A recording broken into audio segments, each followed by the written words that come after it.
என் பெயர் கார்த்திக். நான் வேலைக்காக நகரத்திற்கு வந்திருந்தேன். வேறு எங்கும் தங்க வேண்டாம் என்று அம்மா விரும்பியதால் நகரத்தில் இருக்கும் என் மாமாவின் வீட்டிலேயே தங்க முடிவு செய்தேன். நகரத்திற்கு வந்ததும் எனக்கு நல்ல சம்பளத்துடன் ஒரு வேலையும் கிடைத்தது. மாமாவின் வீடு சிறியதாக இருந்தாலும் மிகவும் வசதியாக இருந்தது. அந்த வீட்டில் ஒரு சிறிய சமையலறை, ஒரு படுக்கை அறை மற்றும் சிறிய வரவேற்பறை இருந்தது. வீட்டில் மாமா, அத்தை மற்றும் அவர்களின் மகள் காவ்யா ஆகியோர் இருந்தனர். காவ்யாவுக்கு அப்போது 18 வயதாகி இருந்தது. கடைசியாக நான் காவ்யாவை பார்த்தபோது அவளுக்கு வெறும் 9 வயதுதான். இப்போது அவளை பார்த்தபோது அவள் மிகவும் வளர்ந்து மேலும் அழகாக மாறியிருப்பது தெரிந்தது. மாமாவின் வீட்டில் காவ்யாவுக்கு என்று ஒரு சிறிய அறை இருந்தது. அங்கேதான் அவள் தங்கி இருந்தாள். மாமாவும் அத்தையும் வரவேற்பறையில் தூங்குவார்கள். நான் மாமாவிடம் சில சமயம் வேலை முடிந்து வர தாமதமாகும் என்பதால் எனக்கு தனி அறை தேவை என்று சொன்னேன். அதற்கு மாமா, நீ காவ்யாவின் அறையிலேயே தங்க வேண்டும் என்று நானும் விரும்புகிறேன் என்றார். அப்போது காவ்யா சில நாட்களுக்கு வெளியூர் சென்றிருந்ததால் நான் அவளுடைய அறையில் தங்கினேன். சில நாட்களுக்குப் பிறகு காவ்யா மீண்டும் வீட்டுக்கு திரும்பினாள். அதன் பிறகு நாங்கள் இருவரும் ஒரே அறையிலேயே தங்கினோம். தினமும் வேலை முடிந்து களைப்புடன் வந்து படுக்கையில் விழுந்து விடுவேன். ஒரு நாள் இரவு நான் கொஞ்சம் தாமதமாகத்தான் வீட்டுக்கு திரும்பினேன். கண்கள் மூடி ஓய்வெடுத்துக் கொண்டிருந்த போது காவ்யா என் அருகில் வந்து அமைதியாக என் தலையை தடவி கொடுக்க ஆரம்பித்தாள். பிறகு மெதுவாக என் கால்கள் அருகே அமர்ந்து நிதானமாக மசாஜ் செய்து, நீங்கள் முழுமையாக ஓய்வெடுக்கும் வரை நான் உங்கள் அருகிலேயே இருப்பேன் என்று சொல்லி கால்களை மசாஜ் செய்து கொண்டிருந்தாள். அந்த இரவுகளில் சில சமயம் தூக்கத்தில் என் கை தவறுதலாக அவளை தொட்டுவிடும். நான் உடனடியாக கையை எடுத்து விடுவேன். ஒரு நாள் இரவு அவள் என் பக்கத்தில் வந்து மிகவும் நெருக்கமாக படுத்திருந்தது போல் உணர்ந்தேன். அடுத்தடுத்த இரவுகளிலும் அதே உணர்வு ஏற்பட்டது. மாமாவின் வீட்டில் தங்கி 20 நாட்கள் கடந்துவிட்டன. இந்த நாட்களில் காவ்யா எனக்கு மிகவும் நெருக்கமாகிவிட்டாள். சில சமயம் நாங்கள் இருவரும் நீண்ட நேரம் விழித்திருந்து பேசிக் கொண்டிருப்போம். ஒரு நாள் இரவு காவ்யா அவளது தொலைபேசியில் ஏதோ பார்த்துக் கொண்டிருந்தாள். ஆர்வத்தால் நான் எட்டிப் பார்த்தேன். ஆனால் அவள் உடனடியாக தொலைபேசியை அணைத்துவிட்டாள். நான் விளையாட்டாக தொலைபேசியை தரச் சொன்னேன். ஆனால் அவள் தர மறுத்துவிட்டாள். சிறிது நேரம் கழித்து அவள் தூங்கிவிட்டாள். அவளது தொலைபேசி தலைக்கு அருகில் இருந்தது. மெதுவாக அந்த மொபைலை எடுக்க முயன்றபோது அவள் புரண்டு படுத்தாள். என் கை அவளது உடல் மீது பட்டது. அவளது முகத்தில் ஒரு மெல்லிய புன்னகையைக் கண்டு அவள் உண்மையில் தூங்கவில்லை என்பதை புரிந்து கொண்டு நான் அமைதியாக தூங்கிவிட்டேன். அதன் பிறகு சில நாட்கள் கழித்து எனக்கு மாத சம்பளம் கிடைத்தது. மாமாவின் வீட்டை என் சொந்த வீடாக நினைத்து காவ்யாவுக்கு ஒரு புதிய ஆடை, மாமாவிற்கு நல்ல ஆடை மற்றும் அத்தைக்கு ஒரு அழகான சேலை வாங்கிக் கொண்டு வீட்டுக்கு திரும்பினேன். அத்தை மிகவும் மகிழ்ச்சி அடைந்தாள். காவ்யாவும் முன்பை விட மிகவும் மனம் திறந்து பேச ஆரம்பித்தாள். ஒரு நாள் இரவு தண்ணீர் குடிக்க எழுந்தபோது காவ்யா அருகில் இல்லை. அறையின் கதவும் திறந்திருந்தது. வெளியே சென்று பார்த்தால் இரவு 2 மணி. காவ்யா வரவேற்பு அறையில் உள்ள திரையை விலக்கி ஏதோ பார்க்க முயன்று கொண்டிருந்தாள். ஆர்வத்தால் அவளுக்கு பின்னால் நின்று அவளை மெதுவாக திருப்பி அறைக்குள் அழைத்து வந்தேன். நான் அவளிடம், காவ்யா, இது சரியில்லை, இந்த இரவு நேரத்தில் இப்படி செய்வது முற்றிலும் சரியில்லை என்று சொன்னேன். என் பேச்சைக் கேட்டு காவ்யா வெட்கப்பட்டு உடனடியாக மன்னிப்பு கேட்டு, அண்ணா, தயவு செய்து இதை யாரிடமும் சொல்லாதீர்கள், நான் மீண்டும் இப்படி செய்ய மாட்டேன் என்றாள். எனக்கு எதுவும் புரியவில்லை. உண்மையில் காவ்யாவின் தவறு அவ்வளவு பெரியதாக இருக்காது என்று நினைத்தேன். அடுத்த நாள் நான் மாமாவிடம், மாமா, இப்போது ஒரு பெரிய வீடு வாங்குவதைப் பற்றி யோசிக்க வேண்டிய நேரம் வந்துவிட்டது. காவ்யா வளர்ந்துவிட்டால் அவளுக்கு தனி அறை தேவை என்று சொன்னேன். மாமா சிரித்துக்கொண்டே, 3 பேருக்கு பெரிய வீடு தேவையில்லை. நீ 4வதாக வந்திருக்கிறாய், ஆனால் எங்களுக்கு இன்னும் எந்த சிரமமும் இல்லை. அப்படியானால் பெரிய வீடு எதற்கு என்று கேட்டார். மாமாவின் இந்த சிக்கனமான கேள்வியைக் கேட்டு என் முகம் வாடிவிட்டது. சரியாக அப்போது என் அம்மா தொலைபேசியில் அழைத்து எனக்கு ஒரு பெண்ணின் புகைப்படத்தை அனுப்பியிருப்பதாக கூறினாள். நான் அந்த பெண் பார்க்க மிகவும் அழகாக இருக்கிறார் என்று சொன்னதும் அம்மா 20 நாட்களில் திருமணம் செய்ய ஏற்பாடு செய்வதாக கூறினாள். 20 நாட்கள் கழித்து எனக்கு திருமணம் நடந்து சில நாட்கள் விடுமுறைக்குப் பிறகு நான் என் மனைவி பிரியாவையும் அழைத்துக் கொண்டு நகரத்திற்கு திரும்பினேன். முதலில் நாங்கள் மாமாவின் வீட்டில்தான் தங்கினோம். அப்போது காவ்யா அவளது அறையை விட்டுக் கொடுத்துவிட்டு மாமா மற்றும் அத்தையின் வரவேற்பறையில் தூங்கினாள். பிரியாவை நகரத்திற்கு அழைத்து வந்த 3வது நாள் திடீரென்று ஒரு நாள் இரவு நான் பிரியா அருகில் தூங்கிக் கொண்டிருந்த போது வரவேற்பறையில் இருந்து யாரோ எட்டிப் பார்ப்பதைக் கண்டேன். நான் எழுந்ததை பார்த்து அவள் அமைதியாக அங்கிருந்து விலகிச் சென்றாள். அது காவ்யாதான் என்று எனக்கு புரிந்தது.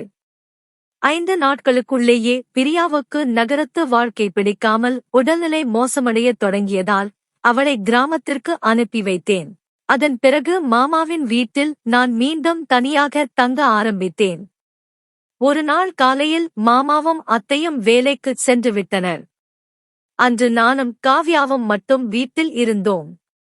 காலை உணவு உண்ட பிறகு நான் என் மடிக்கணினியை எடுத்து அறைக்குச் சென்று கொண்டிருந்தேன். கதவு திறந்து இருந்ததால் அதன் வழியாக காவ்யா தன் ஆடையை மாற்றிக் கொண்டிருப்பதை தற்செயலாக பார்த்தேன். அவளது அழகைப் பார்த்து சில நிமிடங்கள் என் பார்வை அங்கேயே நின்றது. இத்தனை நாட்களாக காவ்யா என் அருகிலேயேதான் இருந்தாள், ஆனால் அவளை நான் இப்படி பார்த்ததில்லை.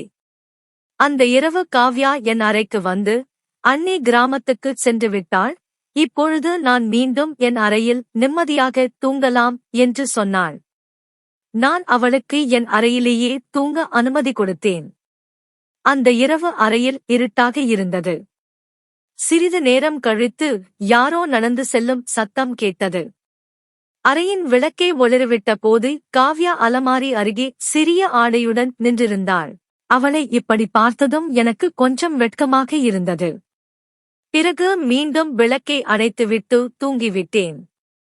அடுத்த நாள் எனக்கு விடுமுறை இருந்ததால் தியம் என் நண்பனுடன் வெளியே சென்றேன். அப்போது ஒரு விலையுயர்ந்த காபி கடையில் காவ்யா தன் நண்பர்களுடன் அமர்ந்திருந்ததைக் கண்டேன். காவ்யா வித்தியாசமான ஆடைகளை அணிந்திருந்தாள். நான் அவளிடம் சென்று, இங்கே என்ன நடக்கிறது என்று கேட்டேன். காவ்யா என்னை ஒருபுறம் அழைத்துச் சென்று, கார்த்திக், இன்று இரவு நான் உங்கள் கேள்விகள் அனைத்திற்கும் பதில் சொல்வேன். நீங்கள் இப்பொழுது இங்கிருந்து செல்லுங்கள் என்று சொன்னாள். அடுத்த நாள் இரவு மாமாவும் அத்தையும் தூங்கிய பிறகு காவ்யாவிடம் சென்று, இப்போது சொல் என்று கேட்டேன். காவ்யா, இதுதான் நவீன வாழ்க்கையின் ஒரு பகுதி, நான் இப்படி வாழக்கூடாதா என்று கேட்டாள். பேசிக் கொண்டிருக்கும் போதே காவ்யா என் அருகே வந்தாள். காவ்யாவை அருகே கண்டதும் நான் சற்று குழம்பிவிட்டேன். இருப்பினும் நான் என்னை கட்டுப்படுத்திக் கொண்டு அவளை சற்று தள்ளிவிட்டு தூங்கினேன். காலையில் எழுந்து நான் வரவேற்பறையில் காலை உணவு சாப்பிட்டுக் கொண்டிருந்தபோது காவ்யா இயல்புக்கு மாறாக காலில் ஏதோ அடிபட்டது போல் நொண்டி நொண்டி நடந்து கொண்டிருப்பதை பார்த்தேன். நான் அவளிடம், காவ்யா, ஏன் இப்படி நடக்கிறாய், காலில் ஏதாவது அடிபட்டதா என்று கேட்டேன். காவ்யா நேரடியாக என்னை பார்த்து, கார்த்திக் அண்ணாவுக்குதான் என் காலில் என்ன ஆனது என்பது நன்றாக தெரியும் என்று சொன்னாள். அவளது இந்த மறைமுகமான பேச்சைக் கேட்டு நான் கொஞ்சம் சங்கடப்பட்டேன், ஏனெனில் அவள் ஏன் அப்படி சொன்னாள் என்று எனக்கே தெரியாது. பிறகு அத்தையிடம், இரவில் படுத்தபோது காவ்யாவின் கால் படுக்கையின் ஓரத்தில் பட்டுவிட்டது போல் தெரிந்தது என்று சொல்லி சமாளித்தேன். அத்தை வேலைக்குச் செல்லவிருந்த போது காவ்யா திடீரென்று, நான் இப்போது அம்மாவின் முன்னால் மட்டுமே இப்படி சொன்னேன், நாளை அப்பாவின் முன்னாலும் இப்படித்தான் சொல்வேன். எனக்கு தேவையானதை நீங்கள் கொடுக்கவில்லை என்றால் நான் இன்னும் பல விஷயங்களை செய்வேன் என்று மிரட்டுவது போல் சொன்னாள். நான், உனக்கு தேவையில்லாத ஒன்றை நான் தர முடியும் என்று கேட்டேன். காவ்யா சிரித்துக்கொண்டே என் அருகில் வந்து, உங்களுக்கு தேவையானதை நீங்கள் விரும்பியபடி எடுத்துக் கொள்ளலாம் என்று கூறி தன் கைகளை நீட்டினாள்.